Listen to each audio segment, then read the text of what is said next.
Welcome to Chik, the podcast where the girl with many titles talks about life, the good and the bad, and everything around it. We're going to sit, chat, share life stories and experiences, from business to relationship. Hello and welcome to another episode of the Chik podcast. So today, first of all, I apologise for not being here last week, but life. A lot's been going on. Fun, not so fun, but yeah.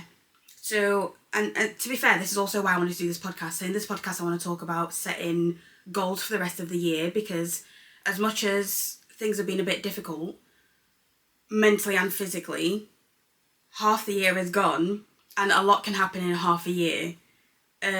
So I decided that for the last 6 months, so basically what happened is I was on TikTok, and Lynn, who was on the podcast before, was talking about the fact that if you want to be seen and you want to get somewhere, you've got to be your version of cringey. So I've given myself a 6-month challenge to be cringey and see what I can achieve. And I really hope it's something that you guys want to join in with as well, because I think that we limit ourselves to thinking, oh, like half the year's gone, and like I said, for me, things have been difficult. It's like, okay, just get through this bit. But I think having goals sometimes as well is what helps you get out of like a bit of a rut, because you've got something to focus on, or at least that's how it works for me.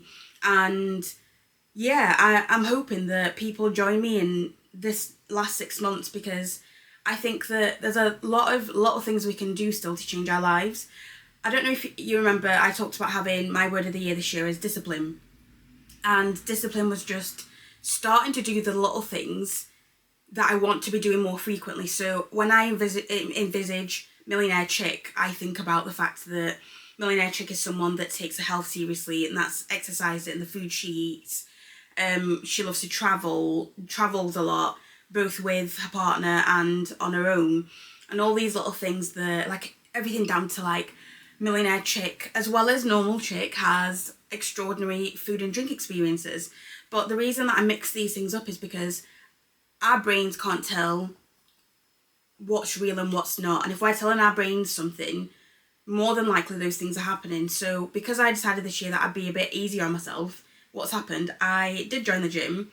Yes, I don't go every single week and I don't go multiple times a week, but I was going enough even before my brother's wedding for it to make a difference, for me to feel confident when I was on holiday without, like, I actually took sucky in pants and I put them on one night and it was so hot and I was like, no, I'm not doing this.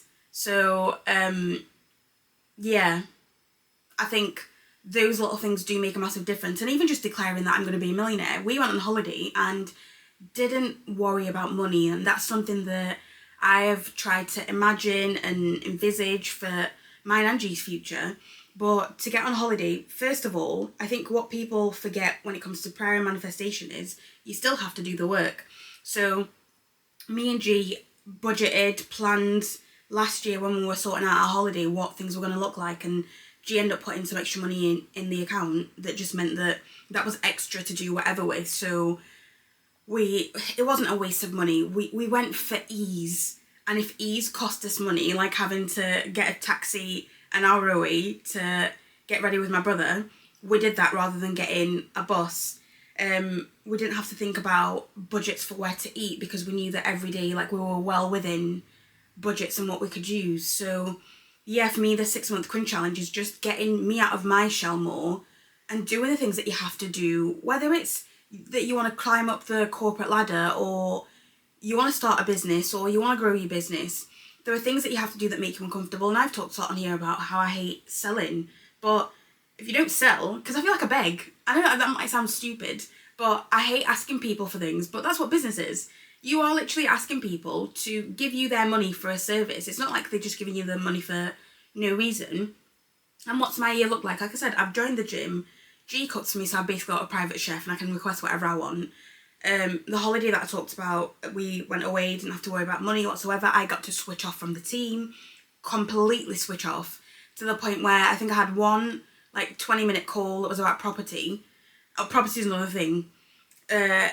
If the first one hadn't fallen through, we would be in the middle of renovating our first property. Now, everything works for a reason, but yeah, that's the point. Like, these are all examples of little things that have happened that get me to live that life that I want to live. And I think whilst things are still difficult with the economy, I think there are things that you can do to still make a change in your life. So why not? And for my July challenge, I decided I was gonna aim to get 10,000 followers on my TikTok, mine and G's TikTok, my Instagram, mine and G's Instagram. Now, mine and G's Instagram is only, I don't even think we've got 100 followers yet. Is it far-fetched? Of course it's far-fetched, but you've got to start from somewhere. And because I'm lucky I've got a team, I'm splitting some of that work between myself and the team. But what does that also mean? Or why am I aiming for 10,000 followers? Because that's one way to make money on social media without you having to do anything, but like the audience having to do anything. All they do is interact, like, comment, save, send to someone. And if you've got over 10,000 followers, you do get paid. I'm really lucky that I'm in a position where I don't just get paid because I've got 10,000 followers. If anything, I'm still, is it a micro-influencer? Nano-influencer?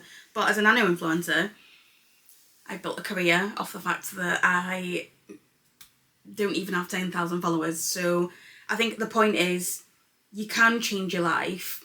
Sometimes you just need to think outside the box, and sometimes you just need to be your version of cringey, because cringey to you, like I posted something on Instagram this week that went on TikTok ages ago where I was talking about the fact that being able to delegate is how I've seen I can become a millionaire, because like I said, I gave you examples of like being able to start looking into property and finding an investor, becoming a COO, that like random little things that have been happening. Yeah, the whole point is sometimes you don't need to know how you're going to get somewhere, you just need to know what your end goal is. And I know I've not done like my normal check-in because it's just me, but I guess that's where coming back when we do this and we check in with how people are actually doing. The whole point to this is, for me, whilst I've not been feeling great, that's because I got a taste of the life I know I'm destined to live, or at least a part of it, if that makes sense. And coming back to reality and knowing that I've still got to do work to get there, and like little things happening that are unforeseen, yeah, that's frustrating, but it just makes you want it even more, and it makes you want to get there even quicker. But I don't want to do this in a way that's not sustainable. I want to do it in a way that is sustainable, still gets me to prove to myself, and for you guys that want to join in, that it only takes little things to change your life. But yeah, it's really not that it's not that difficult. It's that if you do put your mind to it, it's not ridiculously difficult, if that makes sense. So yeah, I'm gonna leave you here because there's no point in keeping this going. I will keep you filled in every month with whatever my challenge is going to be and what I'm doing and why.